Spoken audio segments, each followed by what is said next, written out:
You're listening to Little Green Cheese, episode 83.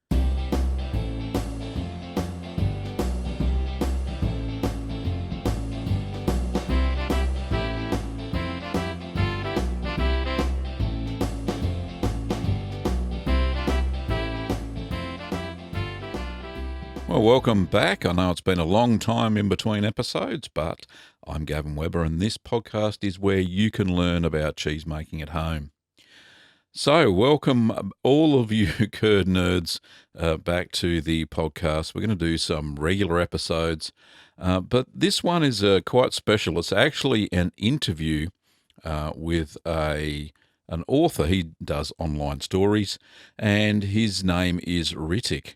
And he approached me the other day and asked me if I could help him with the storyline of a post-apocalyptic story, basically, and where these people have to learn the process of cheese making, whether that be from scratch or from books or what have you. But anyway, I'll let him explain the premise, and we'll get into the kind of troubleshooting Q&A back and forward that we had during the interview. It was quite good. I really did enjoy this interview. So please join me with Ritic and the interview about the post-apocalyptic cheese making. All right, so you're writing a book. Is it a book or just a story? It's, yes, kind of. Web serial fiction. You write a chapter and then post it online, then get to work on the next chapter. Oh, okay. Sort of like a book that's free for everyone to read. Yeah, cool. So what's it about? So you said it was about, so it's a dystopian future, basically. Well, not so much dystopian as it is a post-apocalyptic. There's a plague and it devastates humanity, and a group of people are basically cast out of where they were staying, and it follows them as they try and build up their own. It starts out as their own camp, and as people realize, oh, hey, they have something good going on, people join, and they get into trade with other little communities. And it's basically them building up a settlement, I guess would be the best word to describe it. Right, okay. Similar to, say, The Walking Dead, where they take over Alexandria. Kind of, yeah. Yeah. Just with Without the zombies. a lot less zombies and bloodshed, yes. Yeah. Good. So what I kind of understood from your email, you were kind of after what could they achieve with milk from a cow, per se? Yes, I have it in my head.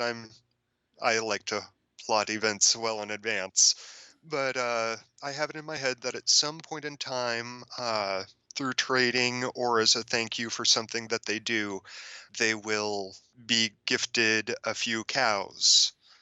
And while in modern day society, the milk just keeps on flowing, number one, they would have more milk than they could consume in a reasonable amount of time. Well, And let's stop there for a sec. So the Okay. the mechanics behind that. So they given some cows. Now, if the cows haven't recently calved, there will be no milk. So the cows dry up after, I think it's about 6 months. I'm not sure. I can't remember because I used to live in a dairy farm, but I was only 16 at the time. But I do know that the cows had to become pregnant before they would then produce, decent quantities of milk. They tend to dry up after. Dad used to let them dry up after about 6 months, and then put them out to pasture for another, say, 4 months, and then get them pregnant again. And All then, right. so they would need. So if they just came as cows, you don't know if they're lactating or not. So that's the first Yeah. issue. Second issue is they'd need to find a bull somewhere so they could get the cows pregnant. Yeah. Right. So Okay. you have to think about that into your plot line as well.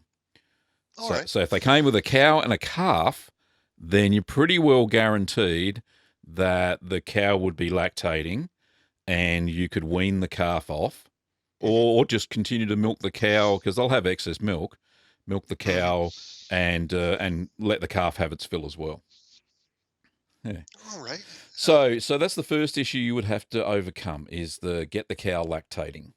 Mhm. Obviously, good supply of milk as well, not milk of grass as well. Yes. Depending on where the setting is, if it snows in wintertime, they're going to have to think about where am I going to get some hay, Right.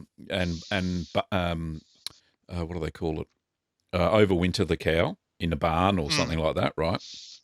So that's another issue. So I don't know how technical you want to get with it. But moving on to one, if you've got your supply of milk, that's great, right? Now, moving on to the cheese part of it, they would probably discover that they wouldn't be able to drink that amount of milk per day pretty quick. Depends on Mhm. how many people are in the community, right? Yeah. If it's just a single cow or a couple of cows, a single cow, they probably, with a community of 20 people, they'd be able to use the milk no problems at all. I think it's 2 gallons a day, roughly, maybe a All little right. bit more or less. So depends on how many people are in the community would determine how much milk they would have left over. All right. So if they were given, I think you mentioned in your email, a couple of cows, Yeah. and if they had their associated calves, then that's fantastic.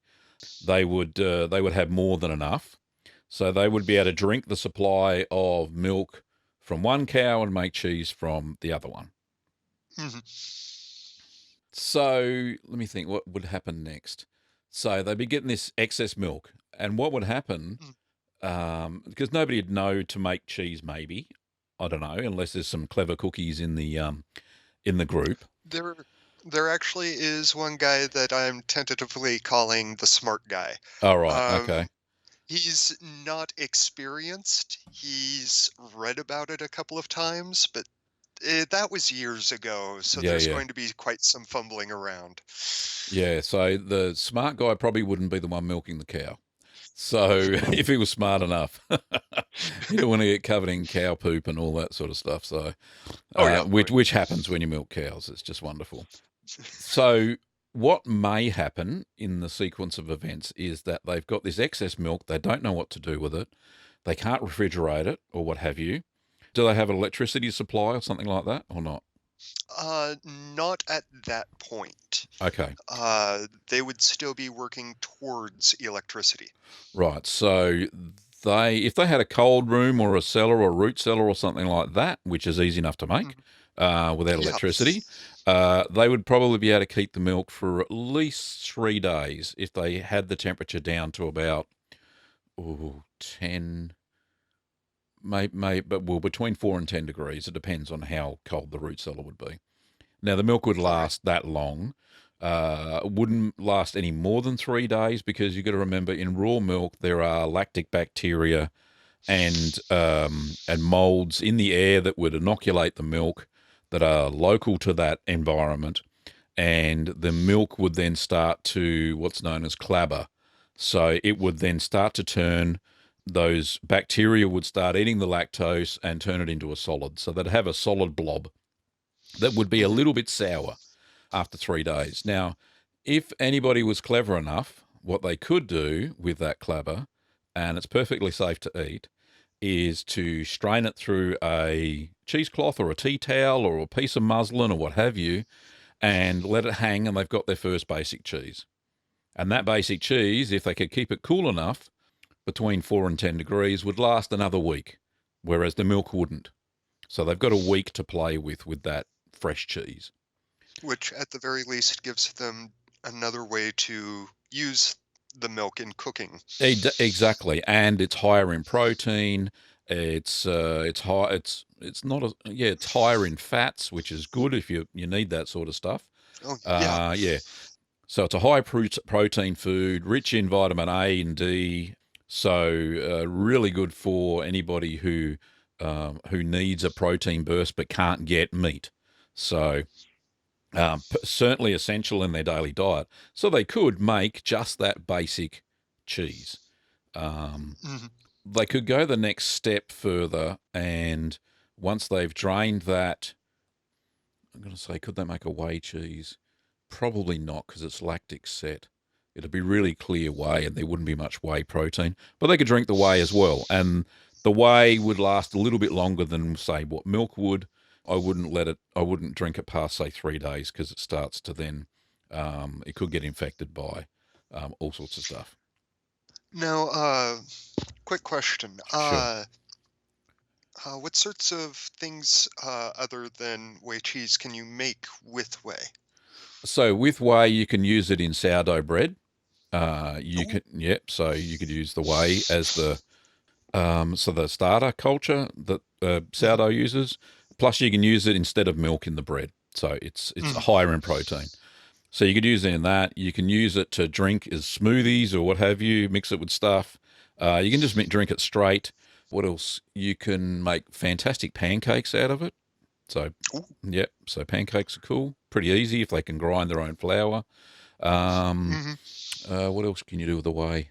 You can use it on. You can use it to add nutrients to soil. It creates really good soil.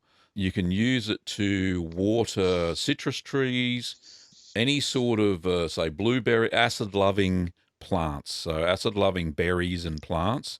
It really does like the whey. The fact that you mentioned blueberries. Yeah. So they can put That's a blueberries in big their one. cheese too. So you can remember you can mix things with their very basic lactic cheese as well. So if they've got honey, access to honey, they can mix honey with it. They can to sweeten it a little bit. They can mix berries with it, that sort of stuff. Anything that you mix, say, yogurt with these days. All Um, right. and they could they make a rudimentary yogurt? I think they probably could. They just wouldn't strain the clabber, and then you'd eat it a little bit more moister or a liquidy. So yeah. Okay. So now moving on, if the smart guy then figures out that they can make better cheese than that, what they could do, and especially if they've got a calf in tow and it's a male calf, because or if they've got two male calves, they may want to let one grow so it can inseminate the cows to make more Yeah. calves, or they could use it to raise as a steer to make meat. However, Mhm. if they've got another calf that they absolutely don't need and they want to eat it as veal or whatever, depends on how desperate the times are, right? Yeah. They may then figure out that if they use the fourth stomach of the calf and they salt it, I don't know how they're going to figure this out. Get a library book, all right? There's lots of library books out there. Yeah. Well, there's still libraries, right? Oh, yeah. There's still libraries, and I mean, they'd be crazy not to hit up libraries for information. Oh, goodness. Yeah, that's right. So they would soon figure out that, yeah, you can salt the rennet bag, which is the full stomach. And once that's dried out, you just snip off a little piece, put it into your fresh cow's milk or goat's milk or whatever they've got, and it would soon turn into a renneted cheese. You wouldn't need any starter cultures because the milk's raw, because it's already got them in there, as long as they use the milk within 1 day. So if they start to make cheese with the fresh cow's milk they've milked that day, then that's fantastic. It'll have the right amount of bacteria, not too much, but just the right amount. They'll have the rennet that'll create the cheese, and then they'll just have to figure out how to make cheese from there on and figure out how to do the steps. If they've got a book, fantastic. They can do some basic cheeses. And, they'll all be set in the, say, farmhouse style. So, which is, basic cut the curds, stir it for whatever amount of Mhm. time, drain it off, drain it off, mill it, salt it, press it, and then just leave it in the root cellar. And, turn it every day. You have to be somebody's responsibility to do that. Mhm. Because it's not something once you've pressed it, you set and forget. You've got to do the affinage part of the cheese making. So that'll be somebody's responsibility. So that's if they figured that out and they were slaughtering the calf anyway, then that's one way. And you can use that rennet bag for up to a year, no problems at all. As long as it's dried, it's kept dry. And you can keep snipping off the bits from the salted rennet bag. All So right. there's their rennet.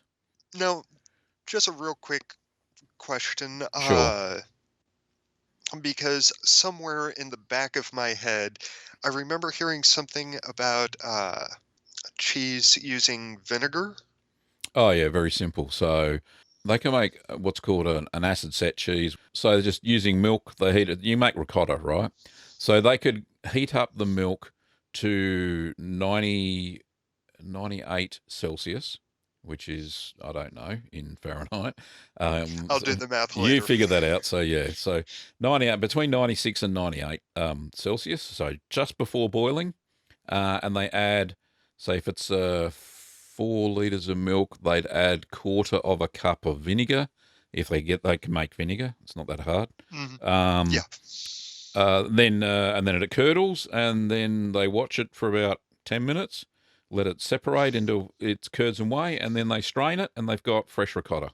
It's that easy. All right. And if they want to get a little bit more fancy, they can salt the curds fairly heavily and then press that, and then they've got ricotta salata, which then becomes a hard cheese, which is called the poor man's parmesan.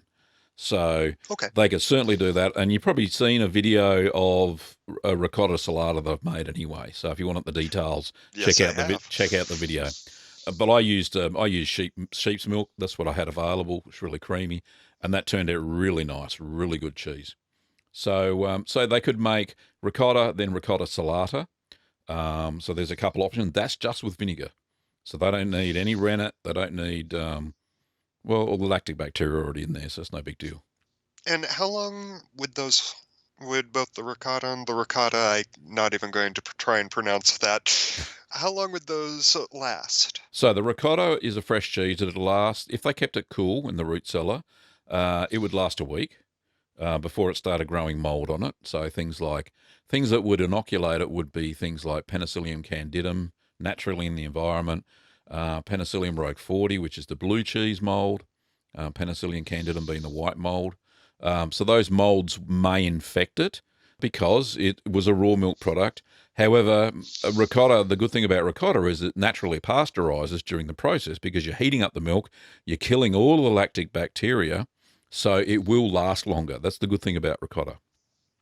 Ricotta salata, you age it for 2 months, and because it's nearly rock solid once it's been aged, there's not much moisture in it, it will last in the root cellar probably, if they don't eat it, don't eat it as much, they can cut it, they can grate bits off it for meals, stuff like that, use it instead of parmesan.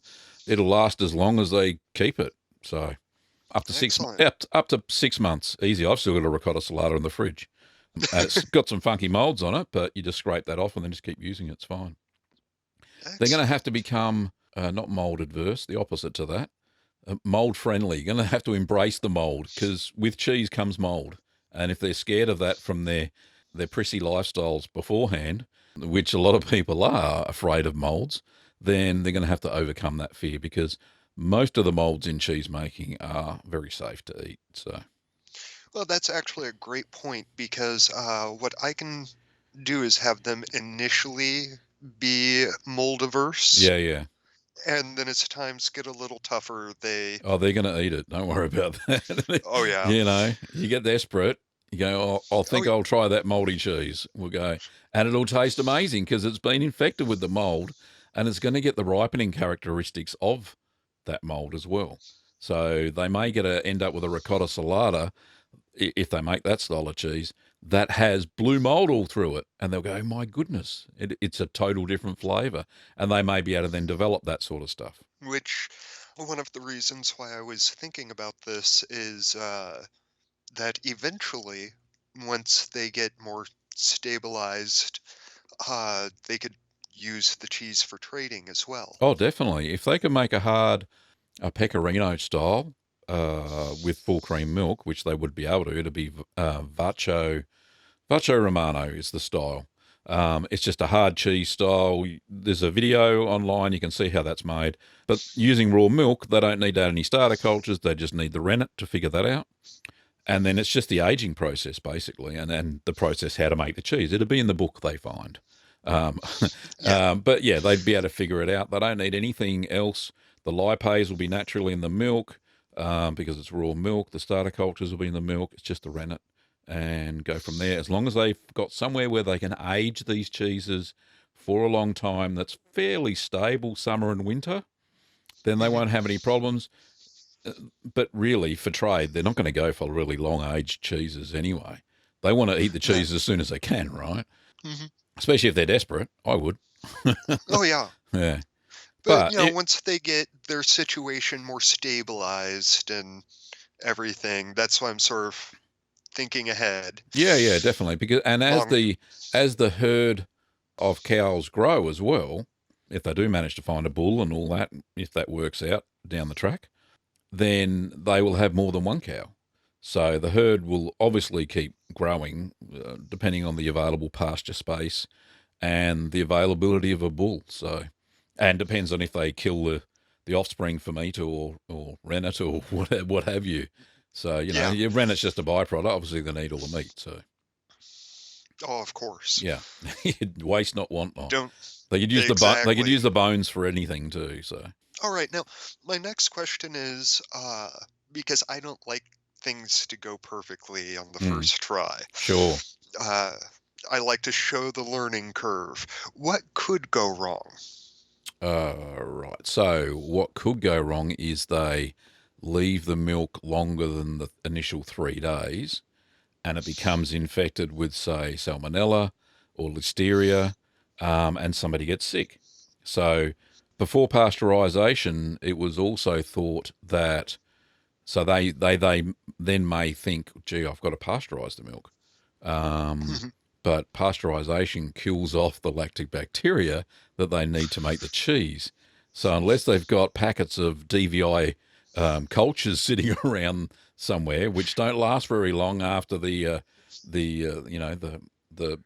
post-apocalypse or what have you, Oh, they plus, why would I be that nice to them? yeah, that's right. Why would you supply them with some packets of starter culture? Yeah, so if they pasteurize the milk, then they will find that the cheese will lack flavour and may go off as well. So it's a double-edged sword. If they leave the milk too long and make cheese with it, the cheese may get infected. If they pasteurize the milk, the cheese they make will be flavourless and probably won't have the lactic bacteria starter culture action happening. So it won't convert the lactose into lactic acid, and then it won't break down into enzymes which do the lipolysis and the proteolysis, which is the breakdown of the fats and the proteins that produce the flavors in cheese that we like. So that could go wrong initially. Mhm. What else? Oh, simple things. I get so many questions from readers and listeners. This doesn't work. This doesn't work. What happened? Usually it's all about milk quality, but really they won't have any problem with milk quality until late in the lactation period. So as the cow's starting to dry up, they'll find there'll be less protein in the milk and it won't set a curd properly if they're using rennet. So that could be an issue as well. If the cow gets mastitis, the milk won't set properly either. So if it gets a disease in the udder, which can happen with cows, if they're not given the right feed or they're not given any feed or they start starving or what have you, the milk will just dry up straight away and the calf will die because it has no milk, or the calf will have to figure out how to eat grass. As far as the cheese making process goes, they could not add salt and the cheese would go rancid. So if they haven't got a readily supply of salt, that will be an issue because they definitely need salt for the cheese making process because Or that's just because that slows down the lactic acid development and it makes the cheese go rancid because if they don't have any salt in it. and that can also be part of their natural learning curve. Definitely. So they'll get very sour cheese that'll taste terrible because they don't have any salt in it. So that could be part of the learning curve as well. Not cutting the curd properly is also an issue. Heating the milk up too high, which kills all the lactic bacteria, there's another issue that could happen, especially if they're using a campfire and it's very hard to control the temperature of the milk.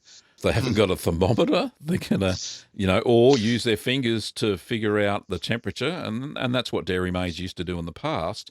They would use Yeah. their finger to figure out, well, is the milk warm enough? Does it scald me? It's too hot. If it's not, it's just right. So if it feels like blood temperature, then it's right to make cheese with. So they'll have to figure these things out as they go along, right? But surely Hmm. they'll be able to find a thermometer somewhere. It's go to your local Oh yeah. cafe and get a dairy thermometer out of one of the jugs and wash it. Hygiene's another thing during cheese making. So if they don't have any basic hygiene, like wash the pots and pans and spoons and stuff they find, and they don't use, soapy water and hot water to wash them, and some sort of cleaning agent. In the old days, they'd use vinegar, and that's what I use, white vinegar. Very simple to get your hands on cheaply, but they may be able to get their hands on it. It stores well. It'll last a long time, so they may be able to use vinegar to sanitize their stuff. And boiling, obviously, they've got to boil water, clean water, to do some of the cheese making process as well, and obviously have the water hot enough to wash all the pots and pans and stuff. Yeah. And sometimes they need clean water during the process itself. So if they're, oh no, maybe not. No, they won't, because they're not using DVI cultures. They're not using rennet. They're using rennet bag rennet or vinegar. No, they wouldn't need any water unless they're getting really adventurous and want to make a wash curd cheese. But I think that'll be a little bit out of their league unless Yeah. they get a bit excited. So you stick to the basic cheese. Yeah, water's not so. The water is an issue because they have to clean everything with, soapy water. Man, I'm now feeling a lot more secure about this idea. It was originally a harebrained idea, and I was Are they? honestly feeling like I probably should have sent that email. No. Well, I knew we could work through it. So the good thing was that I knew a fair bit about the cow stuff because, like I said, I grew up on a dairy farm. I wasn't actively engaged in the herd management, but I certainly used to clean up all the cow poo after the milking session, and I used to have to wash the udders before they put on the suction cups and all that sort of stuff. And as a kid, you'd ask questions, right? So you'd have to do it Yeah. anyway. So yeah, you learn from And from your dad. well, plus on top of that, you've already given me all of these wonderful little character beats. Like the first time that they go to milk and they have to deal with all of the cow poo. Yeah. It happens. Yeah. The cows just go when they want to go. They don't, and the cows will usually kick the bucket as well. That's where that term comes from. It'll kick the Mhm. bucket of milk over if they don't tie the leg. They usually have to tie well, most cows anyway don't like being milked by humans. They just get used to it over time. So maybe the first time it happens is that the bucket of milk, if it's half full, gets kicked over. They've wasted a day's milk. They usually put a rope and tie the leg that's closest to you when you're milking the cow, if that makes sense. So they Yeah. just restrain it, and they can't kick you. They can't kick the milk bucket over either because they can't. They have trouble standing on three legs. So yeah, so that's how they get around that. Oh, this is just fantastic. You Oh, have no no idea how problems. much I appreciate this. No problems at all. Did you have any more questions? Not that I can think of offhand. All right. Thank you very much. That's all right. All right. Well, no problems. So, like I said, if you have any other questions as during the writing process, just drop me an email and we can go from there. Yeah. Alrighty. Thank you so much. That's all right. No problems at all. Happy to help.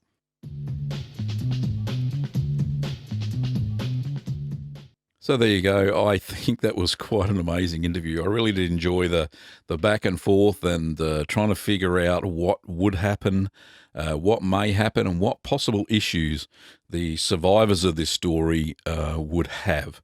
Yeah, it was quite a lot of fun. Anybody else who's interested in, and I've had a few recent interviews for people writing books lately, just reach out to me using the About page of the podcast. Just go over to littlegreencheese.com, go to the About page or contact me, and you can shoot me an email. And yeah, I'll get back in touch and we'll see what we can do from there. Anyway, don't forget to pop over to the YouTube channel, cheeseman.tv, to check out all of the new and exciting cheese-making videos. I've had quite a month in February this year where we did a cheese a day, and I called it my Cheese a Day Challenge. I didn't make a cheese a day. I basically went to the supermarket, bought interesting and unusual cheeses. Some were quite normal, some were imported from Europe and I think mainly Europe. But yeah, they were really nice cheeses, and you can go and check that out over at cheeseman.tv, and you'll be whisked away to my YouTube channel where you can check out all of those interesting taste test videos, and I've recently started to put up some more video tutorials on how to make cheese. The most recent one being Cam Blue, which is kind of a success, kind of a failure, but you'll see when you check out the video. Anyway, thanks for listening, Curd Nerds. I appreciate your time in your ears. It is really good fun to have the podcast back. So you've been listening to Little Green Cheese Podcast. You can pick up the ebook, Keep Calm and Make Cheese, that I've written over at littlegreenworkshops.com.au or at Amazon or at iBookstore. You can buy kits, equipment and supplies over at littlegreenworkshops.com.au and check all those out, and we ship everywhere throughout the whole world. Well, thanks for listening, Curd Nerds, and I will see you, or hear you, you'll hear me in the next exciting episode of the Little Green Cheese Podcast.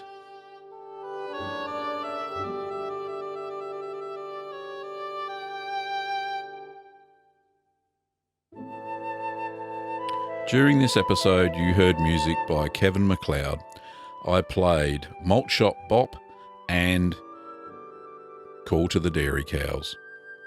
See ya.